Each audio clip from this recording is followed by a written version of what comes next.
সুধীবৃন্দ, মুসলিম জাহানের সমস্ত শত শত কোটি রোজাদারেরা যখন আমরা রোজা পালন করছি, তার মধ্যে মুসলিম উম্মার জীবনে এক বড় কষ্ট, বড় বেদনা, হৃদয়ের এক রক্তক্ষরণ এখন আমরা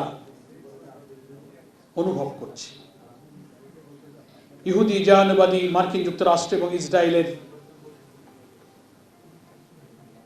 পক্ষ থেকে মুসলিম জাহানের উপরে, মুসলিম শক্তির উপরে যে হামলা চালানো হয়েছে, যে যুদ্ধ চাপিয়ে দেওয়া হয়েছে, গোটা মুসলিম বিশ্বে যুদ্ধ চাপিয়ে দিয়ে যুদ্ধের আগুন জ্বালিয়ে দেওয়া হয়েছে।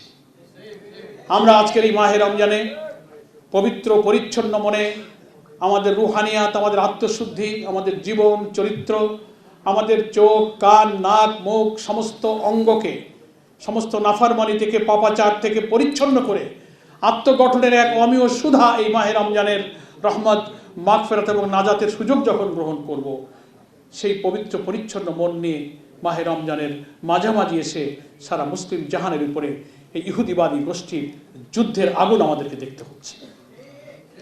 শত শত মানুষ জীবন দিচ্ছে।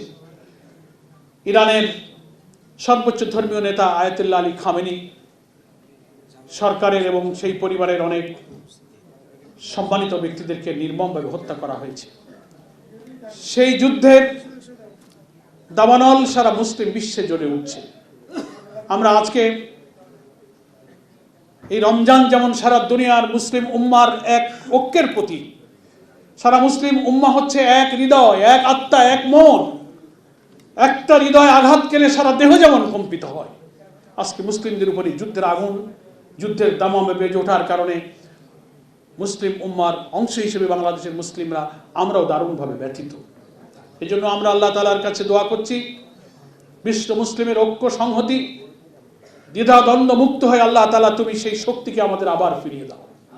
আমাদের যে দুর্বলতার কারণে হায়নারা, ইহুদিবাদীরা আমাদের উপরে হামলে পড়েছে, সেই দুর্বলতা থেকে মুসলিম নেতৃবৃন্দকে, সেই ঐক্যের শক্তিকে তুমি সমুন্নত করে তাদেরকে শক্তিশালী হওয়ার তৌফিক দান করো। নতুন বাংলাদেশ গড়তে এলো জুলফিকার স্টিল। জুলফিকার স্টিল, ইস্পাত দৃঢ় অঙ্গীকার। যারা এই যুদ্ধে জীবন দিচ্ছেন, আল্লাহ তাআলার কাছে আমরা দোয়া করছি, আল্লাহ তাআলা তাদেরকে শাহাদাতের মর্যাদা দান করুন, জান্নাতে তাদেরকে উচ্চ মাকাম দান করুন। সম্মানিত সুধীবৃন্দ, রমজান সম্পর্কে প্রাসঙ্গিক দু চারটি কথা বলে আমি আমার বক্তব্যটা শেষ করতে চাই। মাহে রমজানের এই দুর্লভ সুযোগ যেসব মুমিনের জীবনে আসে, আল্লাহর কাছে সিজদায় শ্রদ্ধাবনত হয়ে বিনীতভাবে আল্লাহর কৃতজ্ঞতা জানিয়ে রোজার সমস্ত হক তার আদায় করা উচিত। রাসূল সাল্লাল্লাহু আলাইহি ওয়াসাল্লাম মাহে রমজানের ফজিলতের বর্ণনা করতে গিয়ে এই মাসকে তিনি 3টা অধ্যায়ে বিভক্ত করেছেন। প্রথম অধ্যায়কে বলেছেন ওয়া আউয়ালু রাহমাতুন, মধ্য দশককে বলেছেন ওয়া আওসাতুহু মাগফিরাতুন, শেষ দশককে বলেছেন ওয়াল আখিরু ইতকুম মিনান নার। প্রথম দশক হচ্ছে রহমত নাজিলের দশক, দ্বিতীয় দশক হচ্ছে আমাদের গুনাহ মাফের সুযোগ, তৃতীয় হচ্ছে ইতকুম মিনান নার, দোজকের কঠিন আগুন থেকে নিজেকে রক্ষা করার সুযোগ। আমরা জীবনের 50, 60, 70, 80টি বছরের রোজা হয়তো আমরা পার করছি। জীবনের কত রোজা পেরিয়ে গেল, আমরা কি জীবনের সেই রহমত, সেই মাগফিরাত, জাহান্নাম থেকে আগুনের সেই দাও দাও করা আগুনের আযাব থেকে বাঁচার জন্য নিজের জীবন চরিত্র নৈতিকতাকে আমি কতটা পরিচ্ছন্ন করতে পেরেছি? রোজা আসলে সেটাই এখন আমাদের আত্মবিচার, সেলফ ক্রিটিসিজম, আত্মপর্যালোচনার সেটা একটা সুযোগ।